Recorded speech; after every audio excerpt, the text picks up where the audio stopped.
Today's blessed tutorial is Ardha Chandrasana, half moon pose. Now, this is a nemesis for many people. It may not be your favorite, but with a few simple top tips, hopefully you'll be able to access it more easily. So you may come into it from triangle. This is your triangle. Maybe this is how you're going to enter half moon, where you're going to bend the front knee and you'll lift up. Or you may enter it from aeroplane, Chichester, lifting, hands coming to prayer, and then opening.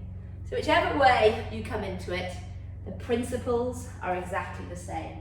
So know that you can come from it from lots of different ways, so don't let that throw you off. What matters, as always in yoga, is the foundation of your feet. So today we're going to press down through my right foot, really pressing. I'm going to be in triangle, just for this demonstration, leaning forward, right hand down to the earth, left hand to the sky. From here, I'm going to bend this front knee. The first thing I'm going to do is place my blocks underneath where my right shoulder will be. So it's about, a hand's distance to the right, under my shoulder. Now you'll see I've built myself the Leaning Tower of Pisa out of my blocks. There's a reason for that, because I want to make it as easy as possible. And that's what you should do. Whatever you're doing, whenever you're doing any pose, make it easy. Now when you first start, you may be like this, quite folded in, bending your standing leg a lot, maybe even your top leg. This could be you right at the beginning. That is perfectly okay. In fact, it's fantastic. You're just growing in your practice and in your strength. From here, as you're working towards greater opening, the things you're going to work on are straightening your standing leg by pressing down. Over time, your arm, your shoulder will open, and so will your pelvis. One day, the left hip will stack on top of the right. It may never. Again, that doesn't matter. And this enables me now, my arms, actually I might move that forward a fraction, are at 12:30. So I'm pressing down, I'm reaching up.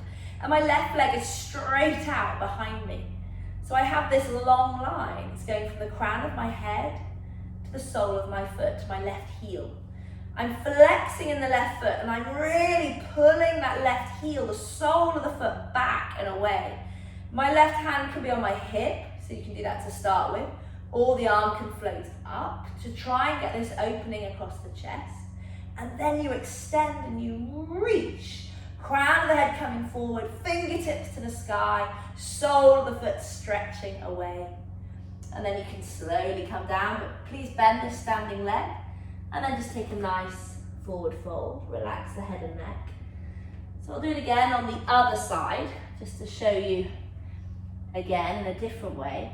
I might just get rid of all the blocks and just try it with one block or another variation that you can do with your hands. So if this time will come from Chichester. So here you are, you're in your aeroplane, your pelvis is nice and level, arms are back. Hands come to prayer at the heart center, you lift in the chest, right heel also lifts, shoulders back and down, lots of space. Slowly you start to open. The left fingertips come down onto your block. So all the time you're bringing the earth up to you by using your blocks or books or whatever you have at home. Now lift the right leg, flex the foot and fan the toes. Again, you may be quite bent over, your left knee may be bent, and you may be quite rounded, but just know that you're working on pressing down, straightening the standing leg by engaging this left thigh. Right hand can come to the hip. You're opening through the chest. Sole of the right foot pressing away. Right arm reaches to the ceiling. And here we are again. Half moon. Ardha Chandrasana. So press the sole of the foot. Feel the crown of the head lengthen. Some of you, when you get stronger in this pose, may be able to ditch the block. So you can literally, she says, you just get rid of it and then you hover. Left hand off the ground and you're lifting and lengthening, trying to make my spine parallel to the mat. So lots of options, loads of places to go. It is an advanced pose and it really strengthens and tones all of your body. It creates greater balance, which is so good, and greater stability. So enjoy your Ardha Chandrasana.